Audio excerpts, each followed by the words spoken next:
A paz do nosso Senhor Jesus Cristo, irmãos, tudo bem com vocês? Sei que já faz um tempo que eu não gravo vídeo para os irmãos, não trago um podcast de estudos, mas foi por causa de alguns contratempos que eu tive, então não pude estar gravando, mas graças ao nosso Senhor e Salvador Jesus Cristo e por sua grande misericórdia sobre as nossas vidas, hoje eu posso estar trazendo uma mensagem para os irmãos, uma mensagem que se trata do grande mistério ao qual o apóstolo Paulo se refere em Efésios capítulo 5, versículo 31 e 32. Antes de começarmos a mensagem, eu gostaria de pedir aos irmãos que não são inscritos no canal que, por favor, inscrevam-se. Deixe o seu like e compartilhe os estudos, para que mais vidas possam ser edificadas em Cristo Jesus, nosso Senhor. Os irmãos podem reparar que o apóstolo Paulo, ele costuma, em suas cartas, usar a palavra mistério. Evidentemente, nós lemos nas cartas de Paulo, eis que vos digo um mistério. Ou então ele se refere ao mistério de Deus, que é Cristo, ao mistério de Cristo, que é a Igreja. E ele vai trazendo essas revelações que estavam ocultas nos tempos antigos. Porém, aqui em Efésios, no capítulo 5, versículo 31 e 32, é a única vez que o apóstolo Paulo ele fala: grande é este mistério. E nós já vamos entender que grande mistério é esse e por que que o apóstolo Paulo disse dessa forma. Efésios capítulo 5, versículo 31 e 32 diz: Eis porque deixará o homem o seu pai e a sua mãe, e se unirá à sua mulher, e se tornarão os dois uma só carne. Grande é este mistério, mas me refiro a Cristo e à Igreja. Quando Deus criou homem e mulher, então isso foi dito no Gênesis: Eis que deixará o homem pai e mãe, e se unirá à sua mulher. E isso acontece literalmente. Quando uma pessoa se casa, ela deixa pai e mãe e se une à sua esposa, e a esposa ao seu marido. E os dois tornam-se uma só carne. Porém, neste grande mistério ao qual o apóstolo Paulo se refere, ele está dizendo: me refiro a Cristo e à Igreja. Então, este homem que deixou pai e mãe é o nosso Senhor Jesus, o qual deixou os céus, se fez homem, se fez carne, se fez uma só carne com a humanidade, para que através dele pudéssemos ter a salvação. Talvez você se pergunte, mas se Cristo Jesus é este homem, quem é o pai e mãe de Jesus? Porque muitas pessoas poderiam dizer: não, os católicos eles falam de Maria como mãe de Jesus, então, já que Jesus é este homem, então o pai e mãe de Jesus, o pai é Deus e mãe é Maria. Porém não, irmãos. Maria, ela faz parte da igreja. E por que que ela faz parte da igreja e não mãe de Jesus? Em João, no capítulo 17, versículo 5, o Senhor Jesus ele diz: Agora, ó Pai, glorifica-me contigo mesmo com a glória que tive antes que houvesse mundo.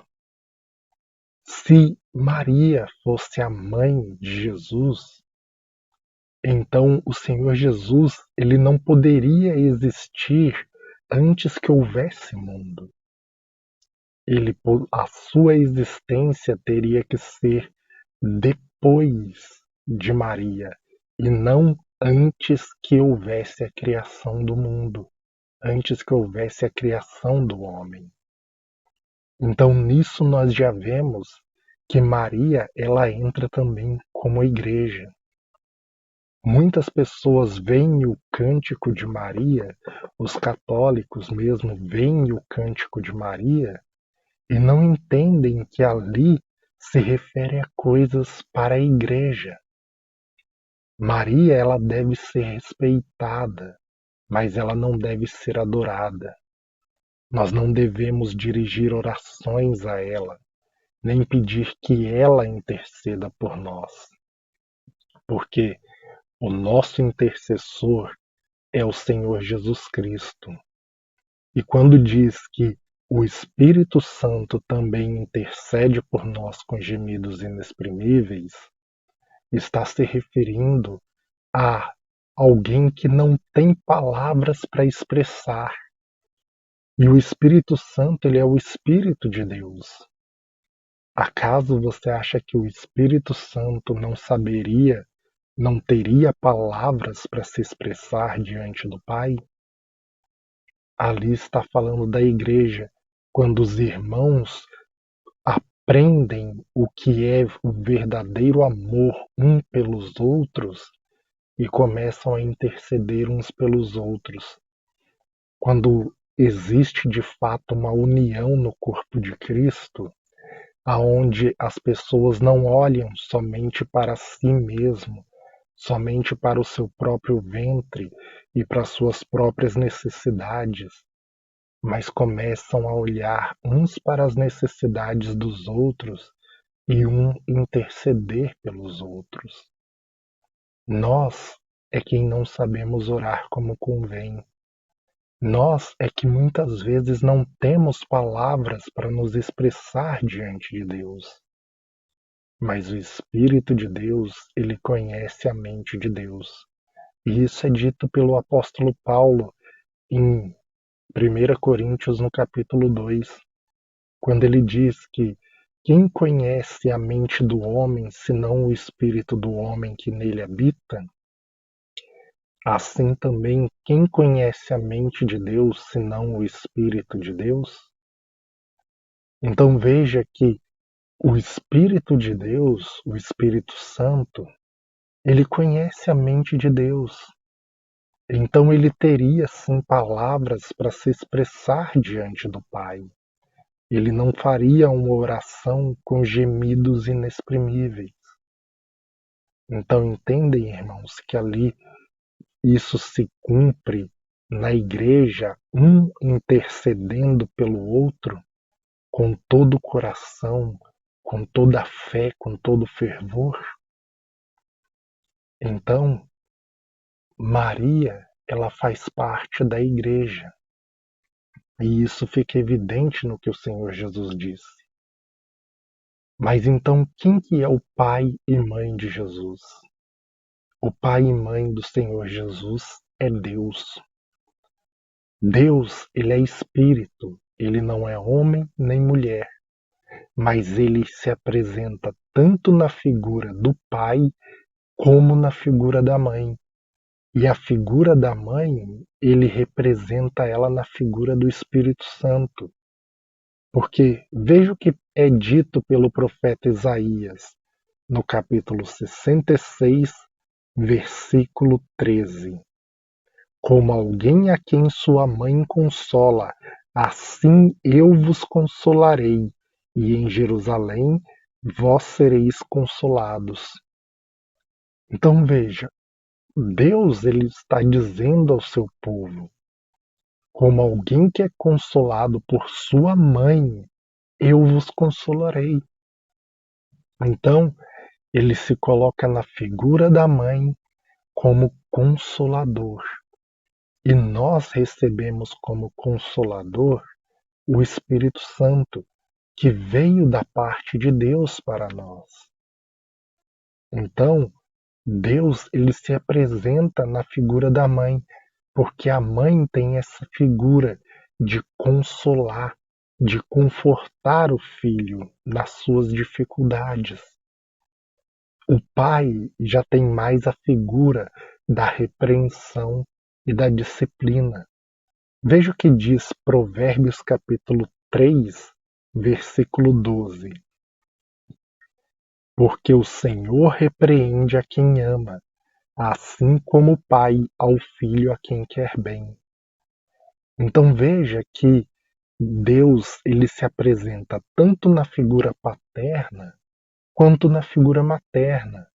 E nós podemos ver isso através da sua própria palavra, aonde ele diz que vai nos consolar como uma mãe que consola o filho, mas ele também nos repreende, nos disciplina como um pai a quem como um pai repreende o filho a quem quer bem.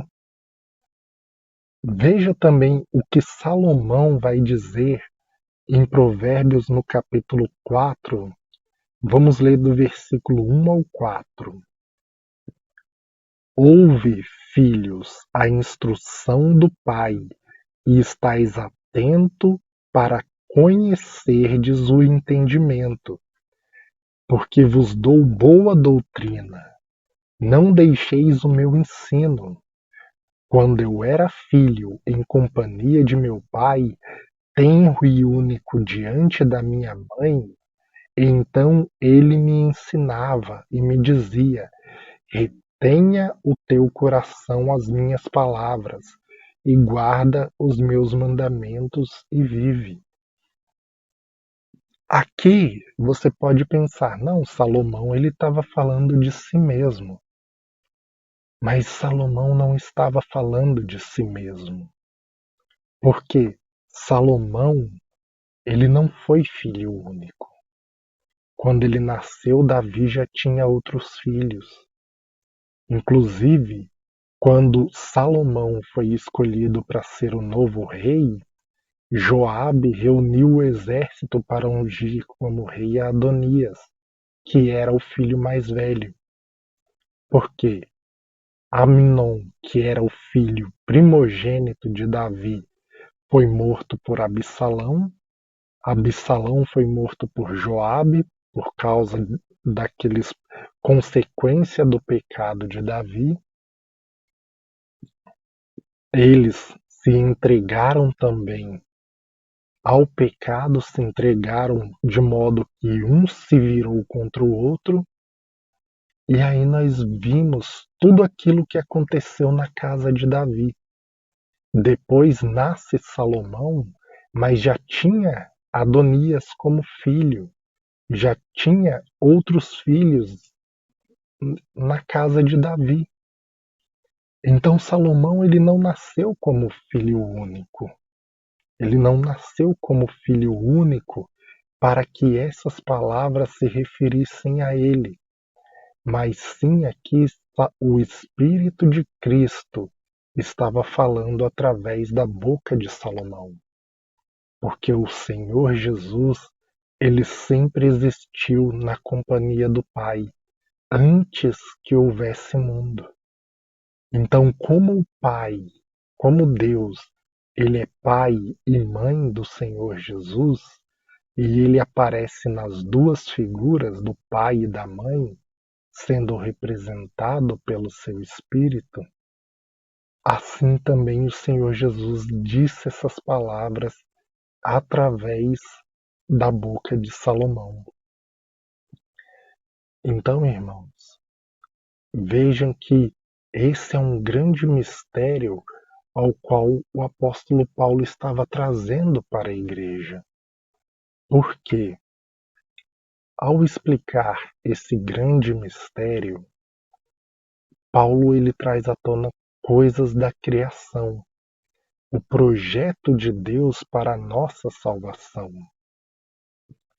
Porque vejam, irmãos, Deus ele aparece na figura do pai e da mãe, assim como a igreja, aonde tem homens e mulheres, aparece na figura da esposa.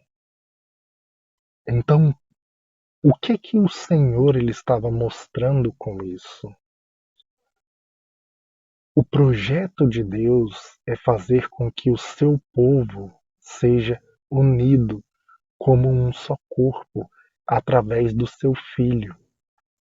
Por isso que o apóstolo Paulo ele vai dizer: tenham todos vós uma só mente, uma só maneira de pensar. Por que ele fala isso? Porque se nós somos um só corpo, um corpo não tem duas cabeças. O que tem mais de uma cabeça é uma besta. Mas o corpo, ele tem uma cabeça e uma só mente. E tendo uma só cabeça e uma só mente, o meu braço não vai querer ir para um lado e, e a minha perna querer ir para o outro. Nem a perna direita querer ir para frente e a perna esquerda querer ir para trás. Mas o meu corpo, juntamente com a minha mente, vão trabalhar a fim de um único propósito. E é assim que a Igreja de Cristo deve trabalhar, com um único propósito, com uma única maneira de pensar, com uma única maneira de agir, aonde este corpo ele tem como única intenção guardar os mandamentos de Deus e ser fiel à sua palavra. Então o Senhor Jesus, ele se fez uma só carne com os homens. Ele se fez uma só carne com a humanidade quando ele deixou a sua glória e assumiu a forma de homem. E ele se fez uma só carne conosco para que nós pudéssemos nos unir a ele e nos tornar um só espírito com ele, como está escrito em 1 Coríntios no capítulo 6. Então, irmãos, o Senhor Jesus, ele se fez pecado para que nós fôssemos feitos justiça de Deus. Nosso corpo estava entregue ao pecado, às imundícias deste mundo, às paixões e desejos pecaminosos. Mas o corpo de Cristo é que foi açoitado em nosso lugar.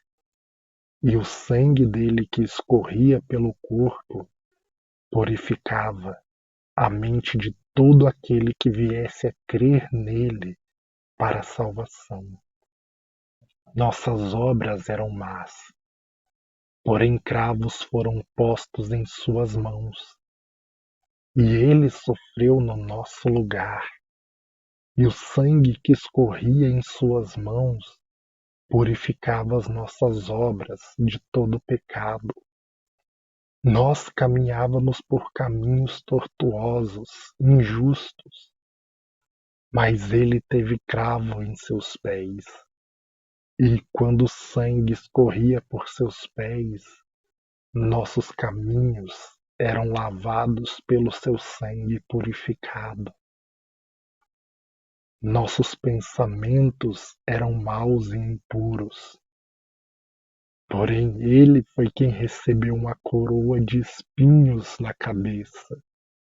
E quando ele recebeu essa coroa de espinhos em sua cabeça, o sangue que escorria por sua cabeça purificava os nossos pensamentos, para que nós pudéssemos ser um povo santo, um povo eleito e justo diante de Deus. Ele se fez maldito para nos livrar da maldição. Ele se fez pecado para que nós fôssemos feitos justiça diante do nosso Deus e Pai, Senhor e Salvador.